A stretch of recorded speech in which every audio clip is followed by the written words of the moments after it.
السلام علیکم ورحمۃ اللہ وبرکاتہ۔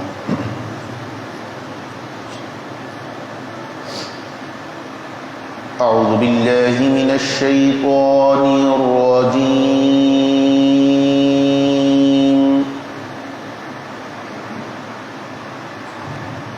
بسم اللہ الرحمن الرحیم۔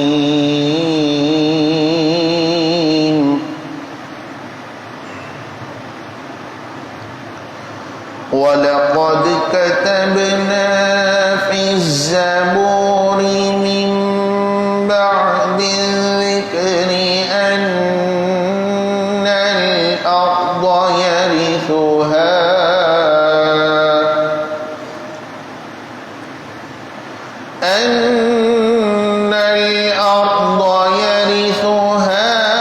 عِبَادِيَ الصَّالِحُونَ۔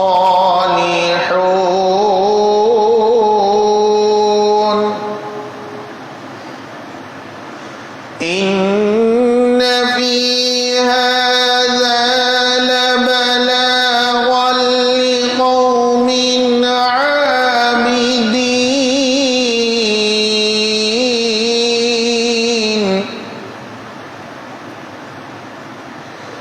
وَمَا أَرْسَلْنَاكَ إِلَّا رَحْمَةً لِلْعَالَمِينَ۔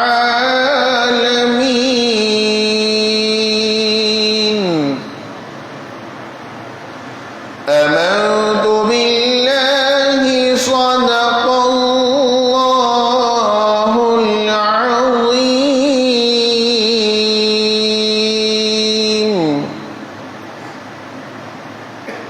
محمد لال جان پاشا صاحب سے گزارش کر رہا ہوں کہ 2 شعر نعت کے سنانے کی سعادت حاصل کریں۔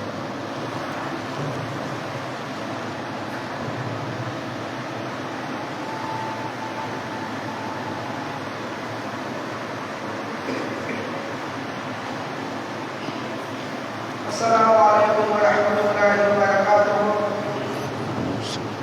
نعت شریف پڑھنے سے پہلے پڑھتا ہوں آواز اپنا درود شریف پڑھیے۔ اللہم صلی علی سیدنا محمد وعلی آلہ وصحبہ نعت شریف سماعت فرمائیے۔ نہ کلیم کا تصور نہ خیال نہ کلیم کا تصور نہ خیال دور سینہ، میری آرزو محمد صلی اللہ علیہ وسلم، میری آرزو محمد، میری جستجو مدینہ۔ نہ کلیم سے شکایت ہے نہ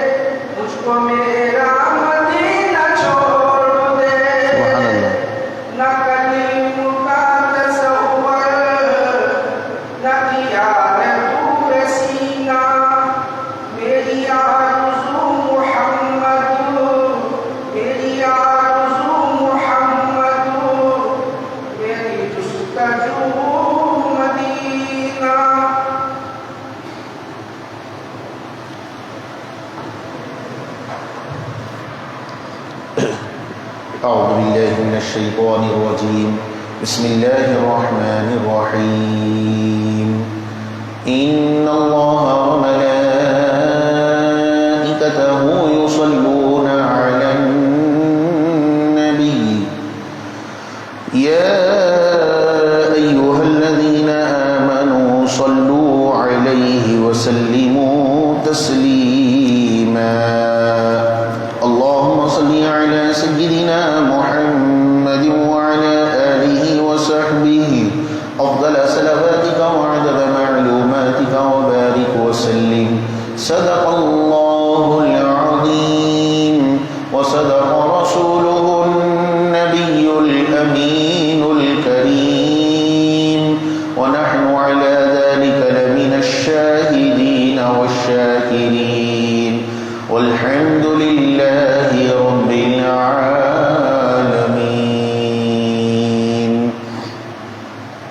محترم عزیز سامعین کرام اور میرے پیارے نوجوان ساتھیوں،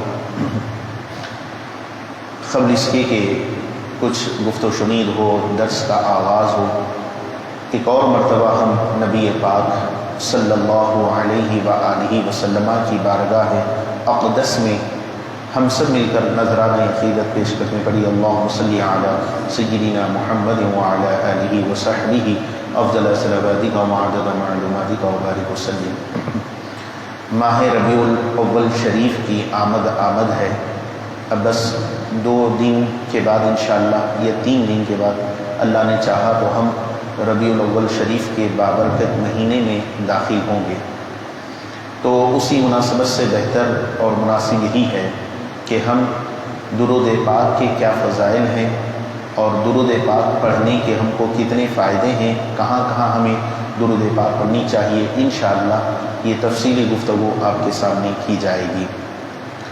جیسا کہ خطبہ مسنونہ کے بعد جس آیت مقدسہ کو میں نے تلاوت کا شرف حاصل کیا ہے، سبھی جانتے ہیں، ہر کوئی جانتا ہے اس آیت کو آیت درود ہی کہتے ہیں۔ ان اللہ و ملائکتہ، یہ جو آیت ہے اس کو آیت درود ہی کہا جاتا ہے۔ اس میں مفسرین نے فرمایا ہے کہ نبی پاک علیہ الصلوۃ والسلام جب 40 سالہ عمر شریف میں اعلان نبوت فرمائے تو جب تک نبی پاک علیہ الصلوۃ والسلام مکہ مکرمہ میں رہے، طرح طرح کے ظلم و ستم مسلمانوں پر ڈھائے جانے لگے، مسلمانوں کو ستایا جانے لگا، یہاں تک کہ صحابہ کرام کے گلے میں پھندے باندھ کر کھینچا جانے لگا، صحابہ کرام کو زد و کوب کیا جانے لگا۔ اور پھر جب حد سے زیادہ مکہ مکرمہ میں مصیبتیں اور پریشانیاں ہو گئیں تو پھر بالآخر وہ وقت آیا کہ صحابہ کو مکہ مکرمہ چھوڑنا پڑا، اپنا وطن، اپنا گھر، اپنا کاروبار، اپنے اہل و عیال، ہر چیز کو صحابہ اللہ کے لیے اور اللہ کے نبی کے لیے قربان کر کے مکہ مکرمہ کو چھوڑ کر مدینہ منورہ زادہ اللہ شرف و تعظیمہ تشریف لے گئے۔ لیکن یہ کہ کفار و مشرکین کا اس طریقے سے یعنی اس طریقے سے کفار و مشرکین کا ظلم و ستم کم نہیں ہوا، پھر مزید یہ کہ حضور پاک علیہ الصلوۃ والسلام پر بے جا الزامات لگانے لگے، حضور پاک علیہ الصلوۃ والسلام کی شان میں بے ادبی کرنے لگے، حضور پاک علیہ الصلوۃ والسلام کی شان میں گستاخی کرنے لگے۔ تو اس وقت اللہ تبارک و تعالیٰ نے اس آیت مبارکہ کو نازل فرمایا اور پھر اللہ نے ان کی امیدوں کو خاک میں ملا دیا۔ وہ یہ سمجھ رہے تھے کہ ہم محمد الرسول اللہ صلی اللہ علیہ وسلم کی بے ادبی کر کے اسلام کو مٹا دیں گے، مسلمانوں کو ختم کر دیں گے، چونکہ نبی کو ہی ہم نبی کی شان میں ہی گستاخی کریں گے تو لوگ نبی کا دامن چھوڑ دیں گے، وہ یہ سمجھ رہے تھے۔ لیکن اللہ نے اس آیت کو نازل کر کے ان کی تمام امیدوں کو خاک میں ملا دیا۔ اللہ فرماتا ہے کہ تم کیا ہو، جو یہ حبیب وہ پیارے حبیب ہیں، یہ وہ ہمارے پیارے رسول ہیں جن کی وصف و ثنا، جن کی تعریف میں خود بھی کرتا ہوں، میرے فرشتے بھی کرتے ہیں اور میرے ایمان والے نیک بندے بھی کیا کرتے ہیں۔ تم کیا، تمہاری حقیقت کیا، تمہارے اعتراضات کیا، تمہارے الزامات کیا؟ تمہارے الزامات سے ہمارے حبیب صلی اللہ علیہ وسلم کی شان میں کوئی فرق نہیں پڑتا۔ میرے حبیب کی شان کو میں بلند کرنے والا ہوں، میرے فرشتے میرے حبیب کی شان بیان کر رہے ہیں، میرے ایمان والے نیک بندے میرے حبیب کی شان بیان کر رہے ہیں۔ تو اس طور پر اللہ تبارک و تعالیٰ نے حضور کی مدح و ثنا بیان فرمائی ہے۔ اب یہاں پر چونکہ اس آیت مبارکہ میں ارشاد ہوا یا ایھا الذین آمنوا صلوا علیہ، اے لوگو تم بھی، وہ لوگوں جو ایمان لائے ہو، تم بھی آپ صلی اللہ علیہ وسلم پر درود پڑھو اور خوب سلام بھیجو۔ تو اب یہاں پر چونکہ حضور پاک علیہ الصلوۃ والسلام پر درود پڑھنے کا حکم دیا جا رہا ہے، تو درود پاک کے کیا فضائل ہیں اور درود پاک کی کیا برکتیں ہیں، انشاءاللہ ہم یہ سمجھنے اور سننے کی کوشش کرتے ہیں۔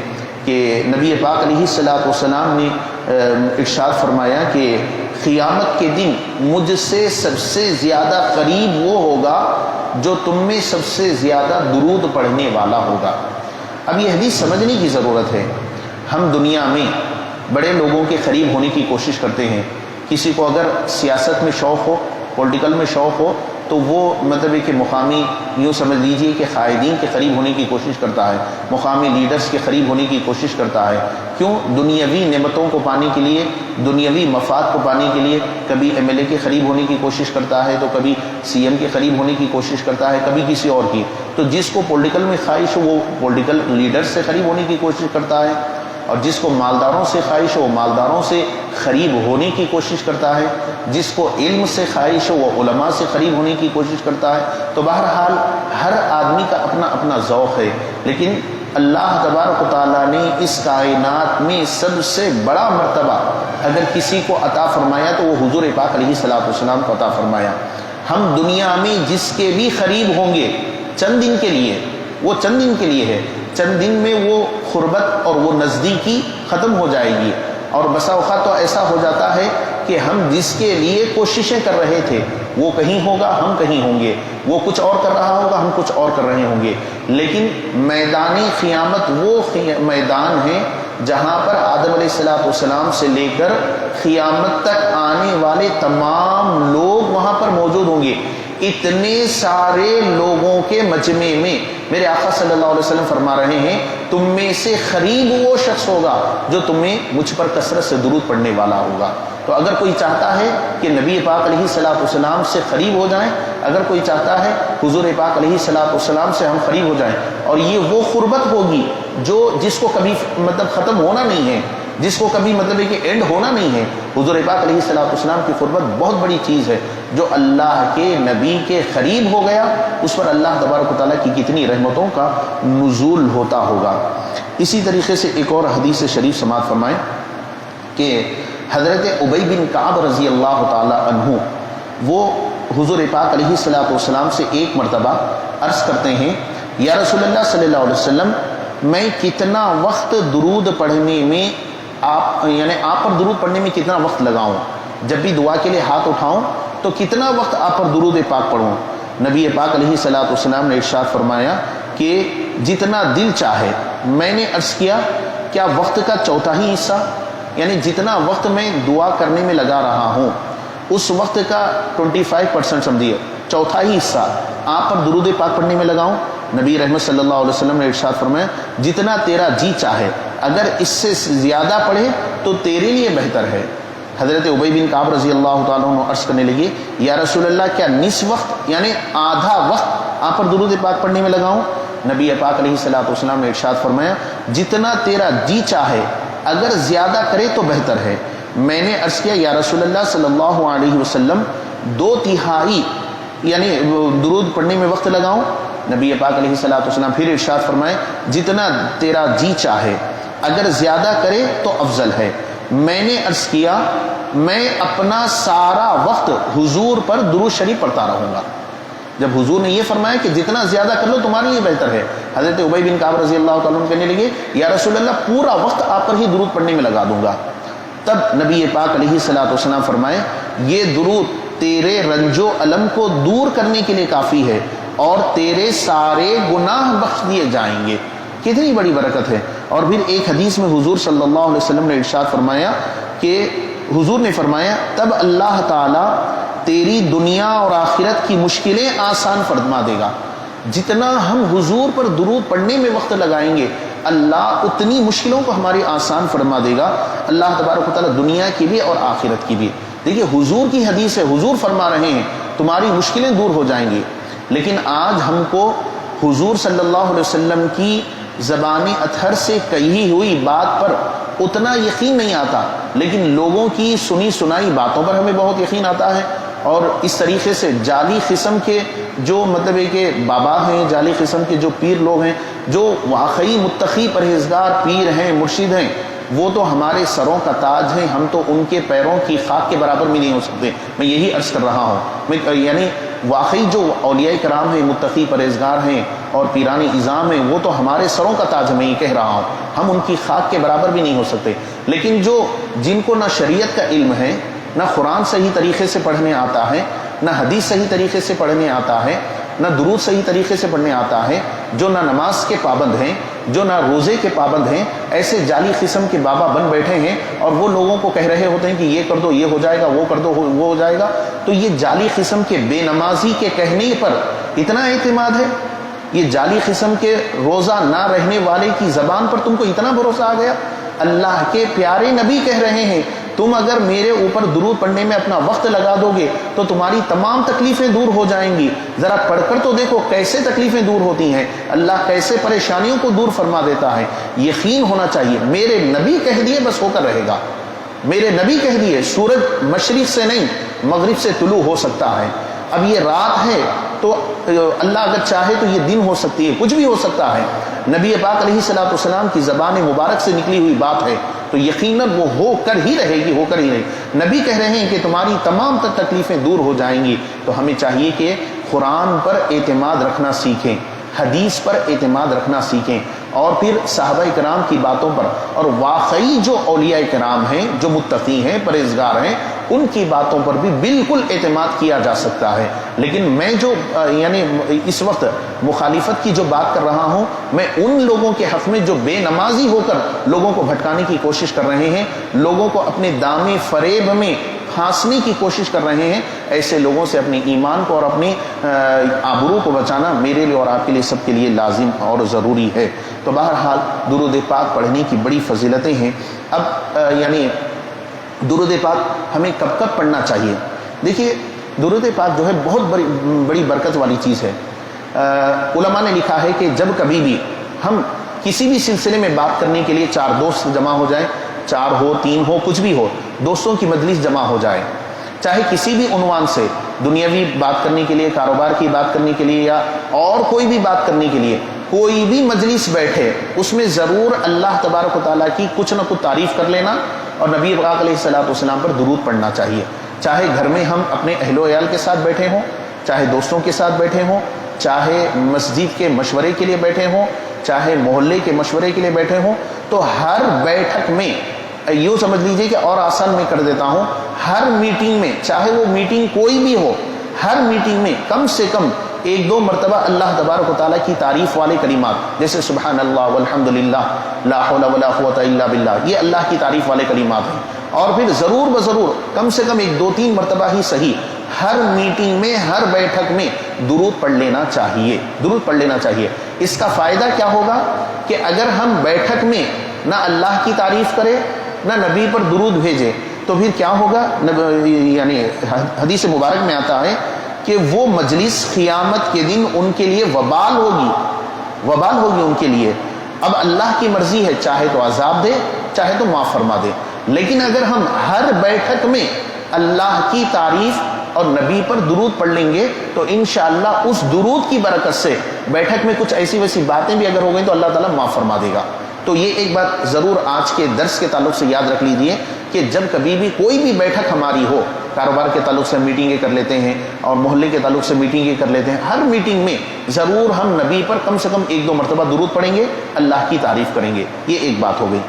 دوسری بات یہ ہے کہ مسجد میں داخل ہوتے وقت، ہم مسجد میں داخل ہوتے وقت اللہم افتح لی ابواب رحمتک اور نکلتے وقت اللہم انی اسألک من فضلک و رحمتک ضرور پڑھتے ہیں. لیکن ساتھ ہی ساتھ یہ بھی کر لیں کہ جب بھی مسجد میں داخل ہو رہے ہوں تو یوں پڑھ لیں الصلاۃ والسلام علیک یا رسول اللہ اللہم افتح لی ابواب رحمتک. اسی طریقے سے جب نکل رہے ہوں تو یوں پڑھ لیں الصلاۃ والسلام علیک یا رسول اللہ اللہم انی اسألک من فضلک و رحمتک. یوں پڑھ لیں. تو مسجد سے نکلتے وقت بھی، مسجد میں داخل ہوتے وقت بھی درود پڑھنے کی عادت کو بنا لینا چاہیے. اسی طریقے سے نماز کے بعد دعا سے پہلے حضرت عمر فاروق رضی اللہ تعالی عنہ کا قول ہے کہ دعا جب ہوتی ہے تو دعا میں ضرور درود شامل کر لینا چاہیے. حضرت فاروق اعظم رضی اللہ تعالیٰ عنہ کہتے ہیں دعا میں جب تک درود پاک نہ پڑھا جائے وہ قبول نہیں ہوتی، اور زمین و آسمان کے درمیان معلق رہتی ہے، تو ہر دعا میں درود پڑھنا چاہیے۔ یہ حضرت فاروق اعظم رضی اللہ تعالی عنہ کا قول ہے اور اس پر ہمیں عمل بھی کرنا چاہیے۔ اور پھر ایک روز حضور صلی اللہ علیہ وسلم تشریف فرما تھے، ایک آدمی آیا، اس نے نماز پڑھی،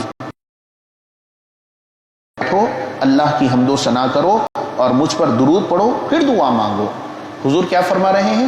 نماز پڑھ لو تو اطمینان سے بیٹھو، اللہ کی حمد و ثنا کرو، پھر اس کے بعد مجھ پر درود بھیجو، پھر دعا مانگو، تمہاری دعائیں قبول ہوں گی۔ تو معلوم یہ ہوا کہ نمازوں کے بعد بھی ہمیں درود شریف پڑھنی چاہیے۔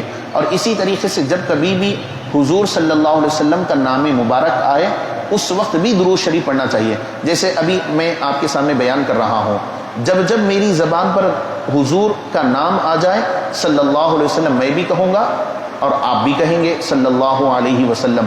نعت پاک ہم سن رہے ہیں، حضور کا نام مبارک آیا تو نعت پڑھنے والا بھی کہے گا صلی اللہ علیہ وسلم، سننے والے بھی کہیں گے۔ اسی طریقے سے کوئی بھی محفل ہو جہاں حضور کا نام آ جائے تو حضور پر درود پڑھ لینا چاہیے۔ ایک حدیث مبارک میں آیا ہے کہ جس کے سامنے میرا ذکر کیا جائے اور مجھ پر درود نہ پڑے وہ شخص بڑا بخیل ہے۔ حضور نے کنجوسی کی علامت بتائی ہے حضور پر درود نہ پڑھنا، تو یہ درود پڑھنے کی بڑی فضائل ہیں۔ اب میں ایک دو واقعات آپ کے سامنے رکھنا چاہ رہا ہوں کہ اس لیے کہ احادیث تو یقیناً اپنی جگہ ہیں، لیکن عام لوگوں کو واقعہ جلدی سمجھ میں آ جاتا ہے۔ حدیثیں یقیناً وہ تو حدیثوں سے ہی ہمارا دین ہے، قرآن سے ہی ہمارا دین ہے، لیکن لوگوں کے عام ذہن کی بات کر رہا ہوں کہ کوئی واقعہ اگر سنا دیا جائے تو لوگوں کے ذہن نشین ہو جاتا ہے۔ اس کا مطلب یہ نہیں کہ عام لوگ قرآن اور حدیث کو اہمیت نہیں دیتے، یہ مطلب نہیں، یقیناً وہ اہمیت دیتے ہیں، لیکن ان کے ذہن میں بات اگر جلدی بیٹھتی ہے تو واقعے کے ذریعے سے بیٹھتی ہے، اور واقعہ بھی اگر معتبر ہو تو بہت اچھا ہے۔ تو معتبر واقعہ ہی میں آپ کو سنانا چاہتا ہوں۔ حضرت عبداللہ بن حکم، یہ ایک یعنی جلیل القدر عالم دین ہیں، وہ کہتے ہیں حضرت امام شافعی رحمۃ اللہ تعالی علیہ، جو 4 ائمہ میں سے ایک امام ہیں، حضرت امام شافعی رحمۃ اللہ علیہ، تو امام شافعی کے انتقال کے بعد حضرت عبداللہ بن حکم امام شافعی کو خواب میں دیکھ لیے، دیکھ کر پوچھا اللہ تعالیٰ نے آپ کے ساتھ کیا سلوک کیا ہے؟ یعنی اے امام، آپ کا تو انتقال ہو گیا، آپ دنیا سے چلے گئے، امام شافعی سے پوچھ رہے ہیں آپ کے ساتھ اللہ نے کیا سلوک کیا؟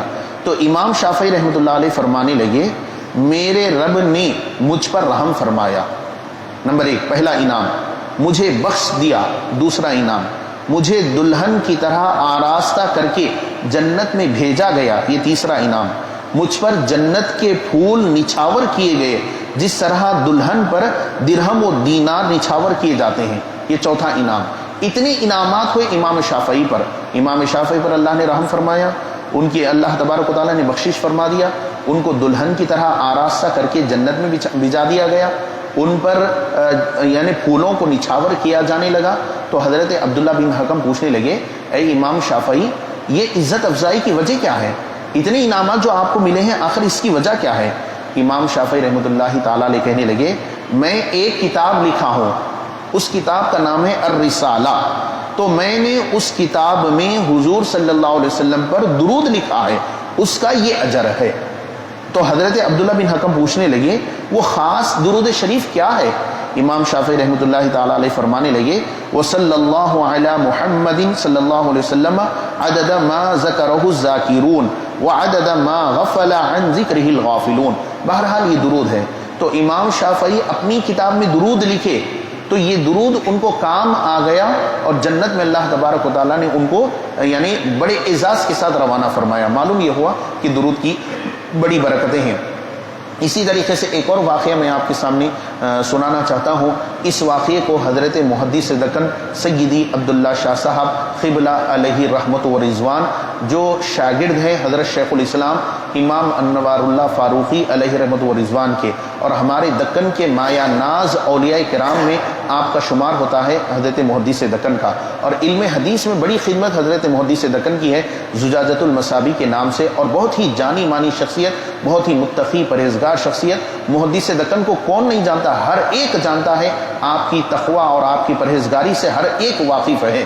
تو حضرت محدث دکن کی ایک مشہور و معروف کتاب ہے مواعظ حسنہ، اس میں درود پاک کے متعلق ایک واقعہ حضرت محدث دکن نقل فرماتے ہیں کہ ایک مرتبہ حضرت عبداللہ ابن عباس رضی اللہ تعالی عنہ، یہ کون ہیں؟ حضور کے چچا زاد بھائی ہیں، تو یہ حضرت عبداللہ ابن عباس رضی اللہ تعالیٰ عنہ خانہ کعبہ کا طواف کر رہے تھے.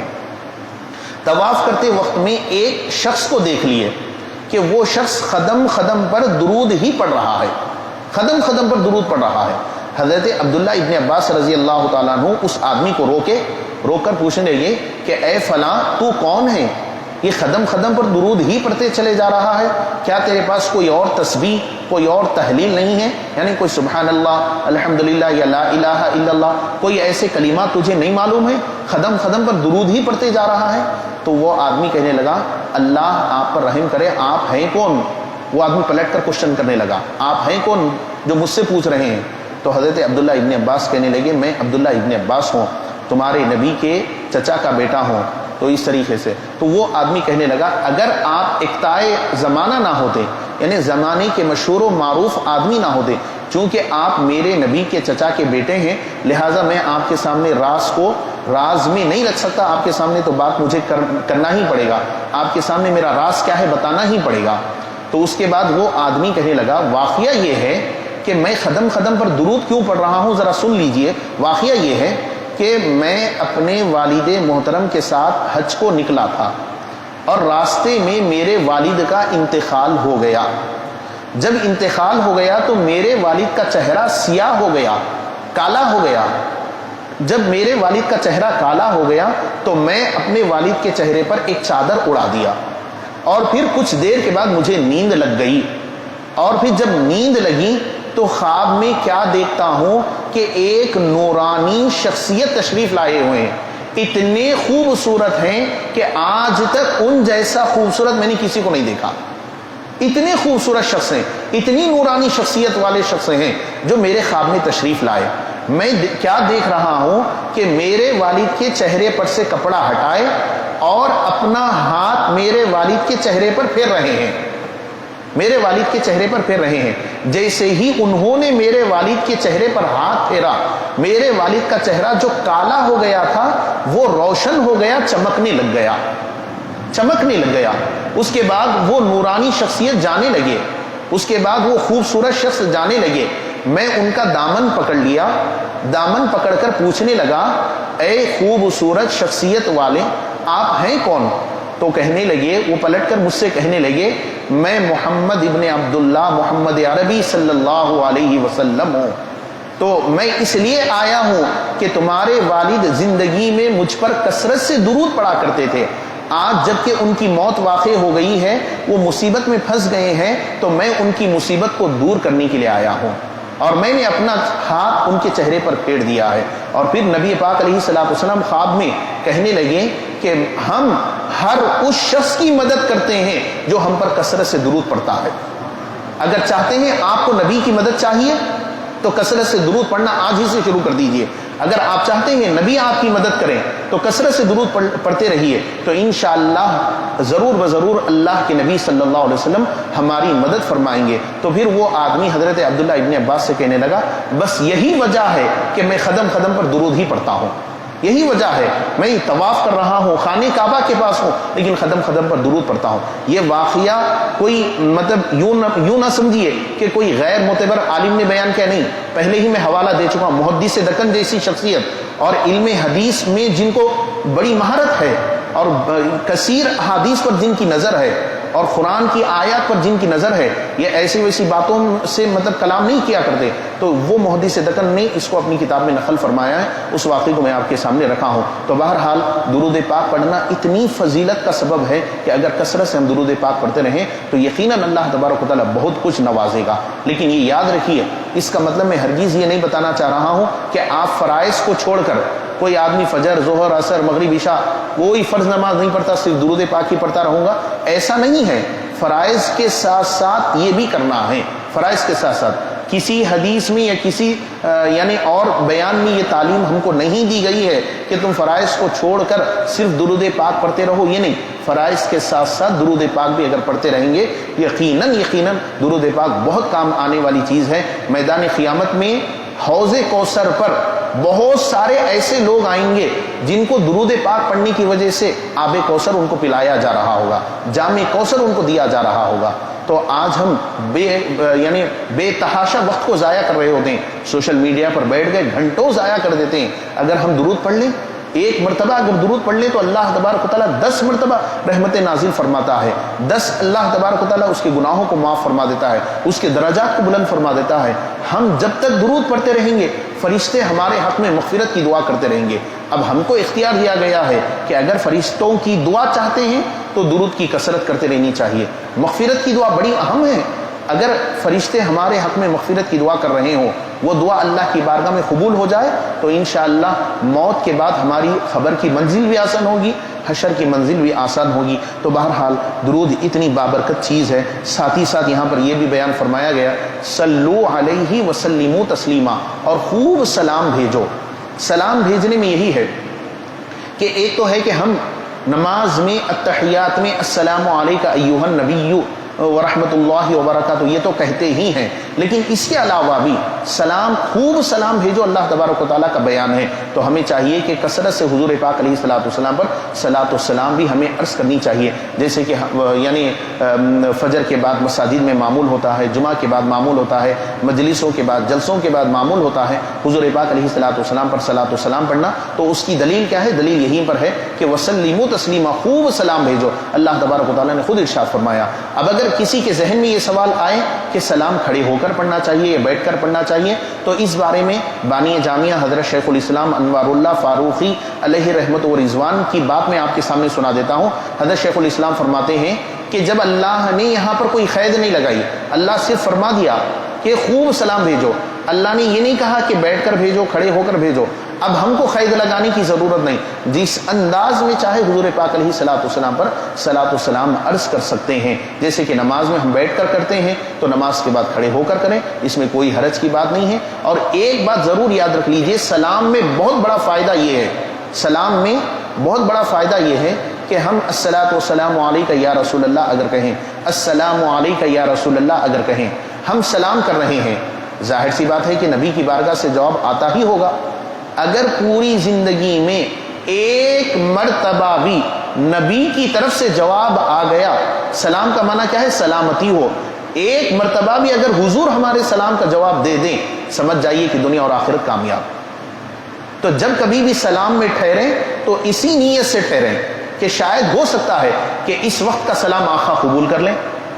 نہیں معلوم قبولیت کی گھڑیاں کب آتی ہیں، اللہ تبارک و تعالیٰ بھی قبولیت کی گھڑیوں کو مخفی رکھا ہے، ہم دعائیں بکثرت کرتے رہتے ہیں، نہیں معلوم کب دعا کی قبولیت کا وقت آ جاتا ہے۔ اسی طریقے سے جب کوئی سلام کی مجلس ہو، سلام بھیجا جا رہا ہو، تو اسی نیت سے ٹھہریں، ہو سکتا ہے کہ اس وقت کا سلام میرے آقا کی بارگاہ میں قبول ہو جائے اور آقا کا جواب آ جائے۔ جتنے سلام میں کھڑے ہیں سب کو جواب آ گیا اور پلٹ کر جانے والا محروم ہو گیا۔ کتنی بڑی محرومی ہے۔ ہاں واقعی کوئی ضروری کام سے اگر کوئی پلٹ کر کے چلے گیا ہے تو یہ الگ بات ہے، لیکن خامخواہ اگر پلٹ کر چلے گیا، میں نہیں کہتا ہوں، آپ فیصلہ کر لیجئے، نبی کی بارگاہ سے اگر جواب آ گیا وعلیکم السلام، جتنے کھڑے ہیں ان کو تو جواب مل گیا، جو چلے گیا وہ تو محروم ہو گیا نا۔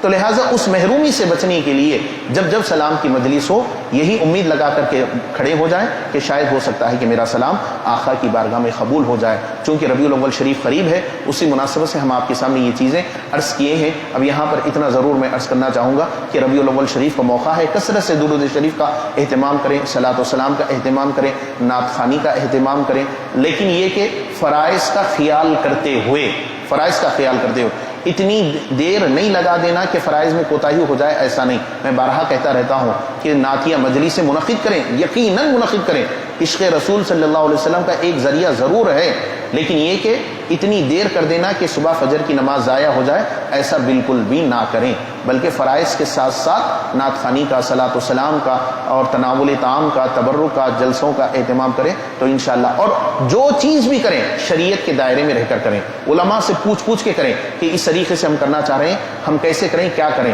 تو علماء کے کہنے کے مطابق اگر کریں تو انشاءاللہ ضرور و ضرور ہماری یہ ربیع الاول کی محفلیں کامیاب ہوں گی، اور اللہ نے چاہا تو بروز محشر ہم کو یہ کام میں آ جائیں گی۔ تو یہ آج کے درس میں ہم درود پاک کی فضیلت ہم بیان کیے ہیں، جیسا کہ ہر موقع پر ہوتا ہے کہ کچھ ضروری مسائل ہم آپ کی خدمت میں عرض کرتے ہیں۔ انشاءاللہ آج بھی ایک دو تین ضروری مسائل ہم آپ کے سامنے عرض کریں گے۔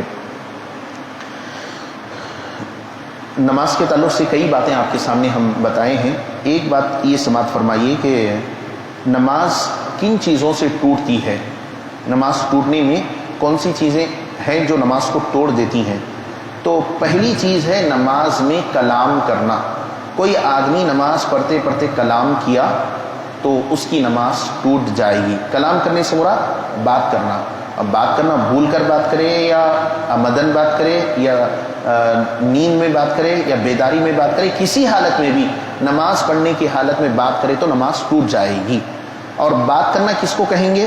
کسی کو ہم سلام کر رہے ہیں تو یہ بھی بات کرنے کی ڈیفینیشن میں آئے گا. کسی کے سلام کا جواب دے رہے ہیں یہ بھی بات کرنا کہلائے گا. اسی طریقے سے کوئی آدمی چھینکا ہے، وہ الحمدللہ کہا، ہم نماز پڑھ رہے ہیں، پڑھتے پڑھتے یرحمک اللہ کہہ دیا، ہماری نماز ٹوٹ گئی.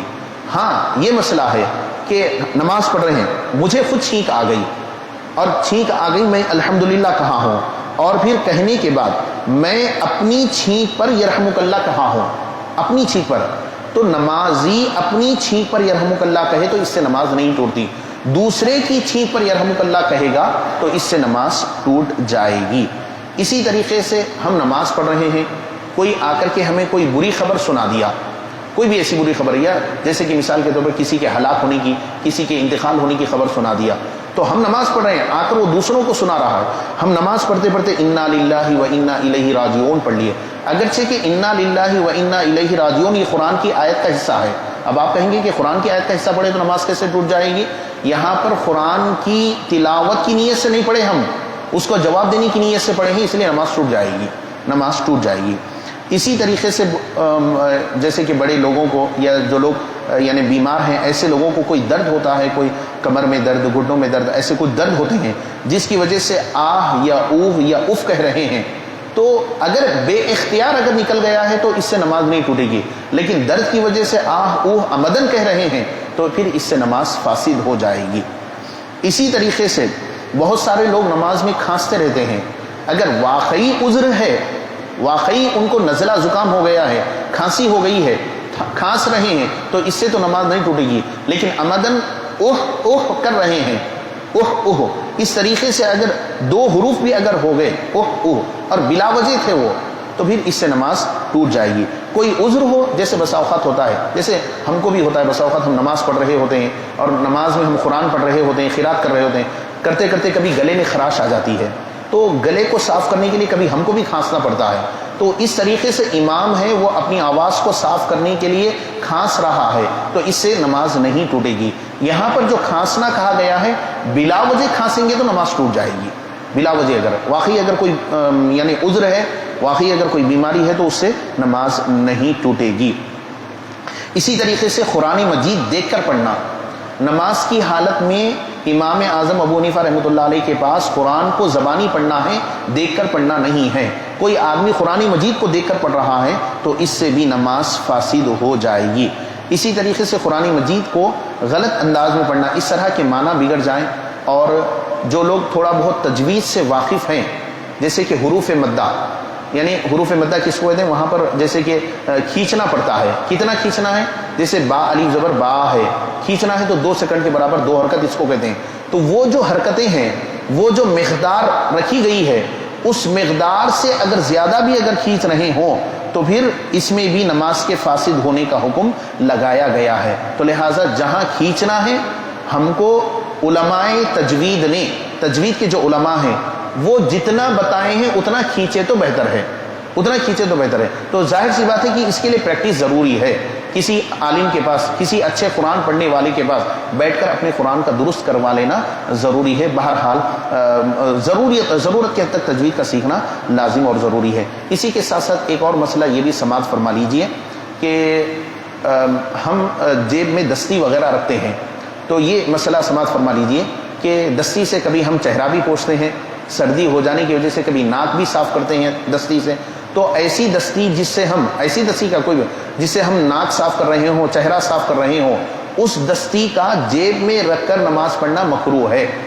دستی کو بازو میں رکھ دینی چاہیے، اس لیے کہ نماز پڑھتے وقت میں نمازی جو ہے یہ تعظیم کے لائق ہو جاتا ہے. اللہ کی طرف سے اس پر عظمت ہو رہی ہوتی ہے، اللہ کی رحمتیں نازل ہو رہی ہوتی ہیں.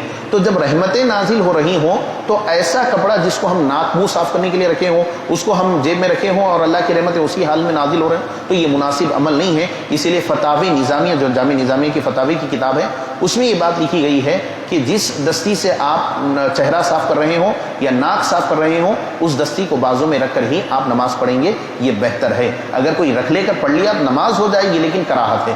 کراہت کس کو کہتے ہیں؟ ناپسندیدگی. جیسے بہت ساری چیزیں ہماری بھی زندگی میں ہوتے ہیں, ہم کوئی چیز لیتے تو ہیں لیکن پسند سے نہیں لیتے, نہ چاہتے ہوئے لے لیتے ہیں, تو یوں ہی مکروہ کا مطلب یہی ہوتا ہے کہ ناپسندیدگی. تو یہ کچھ ضروری مسائل جو آپ کی خدمت میں رکھے گئے ہیں.